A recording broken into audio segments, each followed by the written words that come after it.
and the price of oil rises dramatically, that tends to be really bad for the US economy. Because we're so spread out and goods are transported over such vast distances, our economy is particularly vulnerable to oil price shocks, and that is one reason why the events that we've just witnessed in the Middle East are so alarming. According to an article that was published by the Federal Reserve Bank of San Francisco in 2007, 5 of the last 7 U.S. recessions that had occurred up to that time were preceded by considerable increases in oil prices. Since that article was published in 2007, the recession that began in 2008 hadn't happened yet. And of course, that recession was immediately preceded by the largest oil price spike in history. So, that means that 6 of the last 8 U.S. recessions were preceded by oil price spikes and up toward $100 a barrel not too long from now. In the days ahead, global markets will be watching Saudi Arabia very carefully.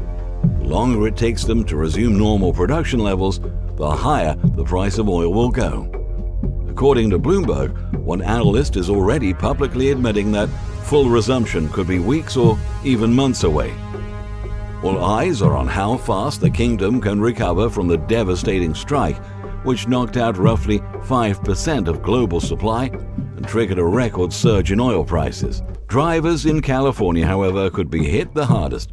Nearly half of what Saudi Arabia exports to the U.S. is sent to the West Coast, as reported by Reuters.